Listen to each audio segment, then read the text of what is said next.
साल 2017 था। मैंने दिल्ली यूनिवर्सिटी से अपना ग्रेजुएशन कंप्लीट किया। उसके बाद एयरफोर्स का एग्जाम एफकेट दिया, साथ में एसएससी सीजीएल की कोचिंग लेना शुरू किया।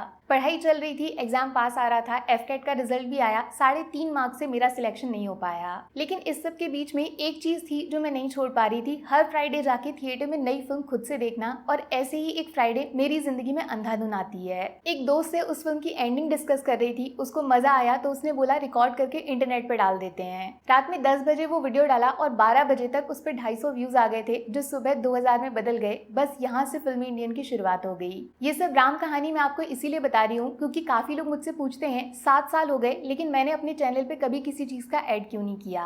क्योंकि ड्यू से 3 साल की डिग्री लेने के बाद भी जो चीज मुझे खुद का रिस्पेक्ट नहीं दे पाई वो एक 3 मिनट के वीडियो से मिल गया। इसीलिए ना मैं अपने चैनल पे कभी ऐड करती हूँ और ना ही जिंदगी में कभी करूंगी। और ये पूरी 7 साल की मेहनत सिर्फ 7 सेकंड्स में वही लोग मुझसे छीनना चाहते हैं जिनकी फिल्मों के लिए 7 सालों में रात दिन मैंने बिना रुके काम किया है और शायद वो ये जानते तक नहीं है। पिछले हफ्ते 5 सितंबर को बहुत सारी मूवीज आई, मैंने सारी देखी, सबका रिव्यू डाला और जैसा अक्सर होता है कुछ लोगों को वीडियो पसंद आया, कुछ को नहीं आया। जब मैं किसी का रिव्यू कर सकती हूँ तो लोग मेरा भी रिव्यू कर सकते हैं, इसमें कुछ गलत नहीं है। सबको इस देश में फ्रीडम ऑफ एक्सप्रेशन की आजादी है। तो मेरे वीडियो पे अच्छे खासे व्यूज हो गए थे, लेकिन फिर संडे को पता चलता है उस वीडियो पे सीधा फिल्म के प्रोड्यूसर ने खुद के चैनल से कॉपीराइट स्ट्राइक डलवा दिया है। पहले मुझे लगा कुछ मिसअंडरस्टैंडिंग हुई है, कुछ एरर हुआ होगा। कॉपीराइट स्ट्राइक पहली बार नहीं हुआ था, काफी बार हो चुका है, लेकिन बात करने से हमेशा सॉल्व हो जाता है। इसीलिए मैंने प्रॉपर लैंग्वेज में सीधा अपने शब्दों में बहुत रिस्पेक्ट के साथ उनकी मेल आईडी पे अपना प्रॉब्लम शेयर किया और उनके रिप्लाई का वेट करने लग गई और अगले दिन पहले की तरह वीडियोस डाल के आगे बढ़ गई। मेरे मेल का रिप्लाई तो नहीं आया, लेकिन फिर कुछ ऐसा हुआ जो अगर मैं आपको नहीं बताऊंगी तो शायद सबसे बड़ी बेईमानी मेरी पब्लिक के साथ होगी, जिसको 7 साल मैंने मेहनत करके अपने दम पे इकट्ठा किया है। एक साथ 3 और स्ट्राइक मेरे चैनल पे सेम उसी प्रोड्यूसर ने डाल दी और ये सारे नए वीडियोस नहीं थे, 6-6 महीने पुराने वीडियोस को ढूंढकर उन पे स्ट्राइक डाली गई। अब यूट्यूब की पॉलिसी ये है, अगर 3 बार आपके चैनल पे स्ट्राइक आ जाती है तो तुरंत आपका चैनल वहीं पे डिलीट कर दिया जाएगा। इसीलिए इनको लगा होगा ये तो डर जाएगी, चुपचाप अपने चैनल को बचाने के लिए भीख मांगेगी, फिर ये अपनी कुछ शर्त रखेंगे जो मुझे माननी पड़ेगी। लेकिन ड्यू से 3 साल की डिग्री और 7 साल बिना किसी ऐड, बिना किसी प्रमोशन मैंने चैनल पे काम इसीलिए नहीं किया कि किसी के सामने सच बोलने के बाद भी जाके हाथ फैलाने पड़े। अब मैं आपके सामने एक्सपोज करूंगी ये पूरा रैकेट कैसे चलाया जाता है। बहुत सालों पहले न्यूज़पेपर में नई फिल्मों के रिव्यूज आते थे, फिर उनको खरीद लिया गया। फिर सोशल मीडिया आया तो ऑनलाइन लिखकर रिव्यूज डाले जाने लगे। आप यकीन नहीं करोगे, बिना फिल्म रिलीज हुए इनको पहले ही रिव्यूज लिख के दिए जाते थे, ये वही डाल देते थे। लेकिन फिर जैसे ही यूट्यूब पर नॉर्मल लोग अपना चैनल बना के फिल्मों के बारे में बोलने लग गए, पहले इनको लगा क्या ही फर्क पड़ेगा, कौन इन लोगों पे ध्यान देगा। लेकिन जैसे ही ये फिल्म रिव्यू कैटेगरी बड़ी हो गई तो इनको टेंशन होने लगा, इनको कंट्रोल कैसे करेंगे, ये कोई मुंबई में बैठे हुए दोस्त रिश्तेदार तो है नहीं। तब इन्होंने क्रिएटर्स को कांटेक्ट करना शुरू किया, कुछ पैसों से मान गए तो कुछ को एक्टर्स के इंटरव्यू का लालच देकर उनको खुद से जोड़ लिया।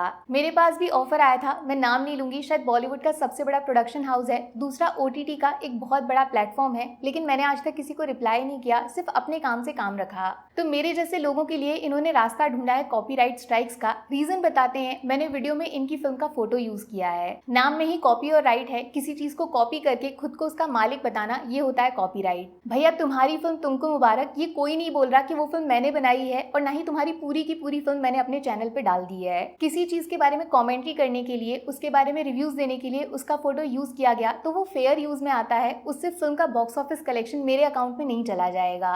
बॉक्स ऑफिस से तो इनको लेना देना ही नहीं है। कोमल नहाटा सर ने विद प्रूफ बताया था कैसे आजकल फिल्म मेकर्स खुद अपनी फिल्मों के टिकट खरीद रहे हैं। जो एक्स्ट्रा खर्चा ये आजकल करते हैं वो हम जैसे क्रिएटर से वसूलना चाहते हैं कॉपीराइट स्ट्राइक्स डाल के।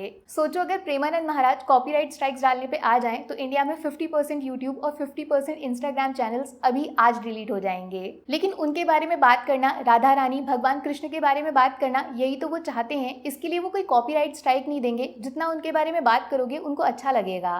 फिल्म क्रिएटर्स का भी यही काम है, वो फिल्मों के बारे में बात करते हैं। ये उनके लिए भगवान जैसा है, उनका करियर है, रोजी रोटी है। कोई ईमानदारी से काम करेगा तो उस पर स्ट्राइक डाल दोगे। अगर टारगेट करना ही है तो पायरेसी वेबसाइट्स को जाके करो ना, वो तो बिना डरे पूरी की पूरी फिल्म थिएटर से रिकॉर्ड करके इंटरनेट पे फैला देते हैं, उनको क्यों नहीं मिलती कॉपीराइट स्ट्राइक। और ज्यादा शिकायत है आपको, मैंने आपके फोटोज यूज किए तो ऑप्शन होता है है क्लेम डालने का, उससे उस वीडियो से जितना रेवेन्यू आएगा वो पूरा का पूरा उस चैनल को चला जाएगा। लेकिन ये उनका इरादा ही नहीं है। जितना मैंने टोटल यूट्यूब से कमाया है 7 सालों में, उतना ये 7 मिनट में रोज कमाते हैं, फिर भी सोचो शांति नहीं मिल रही है। इनका क्या इरादा है? एक न्यूज सुनी होगी आपने थोड़े दिन पहले, बहुत सारे प्रोड्यूसर्स मिलके एक मीटिंग करने वाले हैं जिसमें नेगेटिव रिव्यूज डालने वाले इन्फ्लुएंसर्स, रिव्यूअर्स पे क्या एक्शन लेना है वो डिस्कशन होगा। मतलब सब कुछ कर लेंगे, बस एक अच्छी फिल्म नहीं बनाएंगे, और बुरी फिल्म को बुरा बोला तो ये सारे प्रोड्यूसर मिलके कॉपीराइट स्ट्राइक डाल के किसी की रोजी रोटी, उसका पूरा करियर खत्म कर देंगे। और कुछ नहीं, बस एक कंट्रोल सिस्टम बनाना चाहते हैं पेड रिव्यूज का, जैसे न्यूज़पेपर के टाइम में हुआ करता था। पैसे लेकर अच्छा बोलो, वरना डर से अच्छा बुलवाया जाएगा, वरना चैनल उड़ा दिया जाएगा। प्रॉब्लम ये भी है, फिल्म कंटेंट क्रिएटर्स की वजह से पब्लिक अब केजीएफ, कांतारा, लोका जैसी मूवीज के बारे में जानने लगी है, जिससे साउथ की फिल्म भी अब डायरेक्ट नॉर्थ में रिलीज होने लगी है। इनका जो पावर था थिएटर ओनर्स के ऊपर वो ढीला पड़ रहा है, तो कंटेंट क्रिएटर्स को ही खत्म कर दो। सेम यही केस हुआ था मोहक मंगल के साथ भी। उसके चैनल पे 2 बार स्ट्राइक्स डाल के उसको अपने हाथों की कठपुतली बनाना चाहते थे, 45 लाख तक डिमांड कर रहे थे। भाई अगर पैसे ही चाहिए ना तो आप बहुत गलत इंसान को टारगेट कर रहे हो। ना तो मैं ऐड करती हूँ और ना ही आप लोग मुझे खरीद पाते हो। पैसे कहाँ से लाऊंगी मैं? मेरे पास जो है बस वो ये पब्लिक है। और मैं यकीन से बता सकती हूँ ये सिर्फ मेरे साथ नहीं हो रहा है, बहुत सारे लोग इस चीज से मेंटली परेशान होंगे। सोचो बड़े चैनल्स पे ये सब खुलेआम कर सकते हैं तो छोटे क्रिएटर्स को कितना टॉर्चर करते होंगे। अब बस बहुत हुआ, डरना नहीं है। जैसे मोहक ने ये मेल लिखा था, मैं भी same to same prime minister of India Narendra Modi और minister of information and broadcasting Ashwini Vaishnaw को लिखने जा रही हूँ freedom of speech plus power का मिसयूज करने के लिए। तो नीचे दोनों की मेल आईडी शेयर कर दूंगी। अगर आपको भी किसी ने इसी तरह डराया धमकाया है तो सारे मेल्स, जो भी मैसेजेस आए हैं, कोई कॉल रिकॉर्डिंग है, सब कुछ इकट्ठा कर लो, सब बता देना। लेकिन हम सबको बचाना पब्लिक के हाथों में है। आप लोग जिनके लिए हम काम करते हैं, कोई भी क्रिएटर आपसे मदद मांगता है तो प्लीज एक बार उसको सुन लेना। बस लोग सब देख रहे हैं और अच्छे से जानते हैं इस सब के पीछे मास्टरमाइंड कौन है, ये ऊपर तक पता होना चाहिए, उसको एहसास होना चाहिए। मेरी टेंशन मत लेना आप, ये चैनल डिलीट करवा देंगे तो हो जाने दो, दूसरा बना दूंगी। मैं अपने नाम को मरने नहीं दूंगी, फिर से पब्लिक कमा के सच बोलना शुरू कर दूंगी। मैंने आज तक कभी अपने चैनल को लाइक सब्सक्राइब करने को नहीं बोला, बट प्लीज लाइफ में मेरी कभी कोई बात अच्छी लगी है, मेरी वजह से कुछ अच्छा देखा है तो ज्यादा से ज्यादा लोगों तक इस वीडियो को पहुंचा देना, शेयर कर देना, ट्विटर, इंस्टा चाहे जहां डाल देना। मैं कॉपीराइट स्ट्राइक नहीं डालूंगी। Take care, bye bye.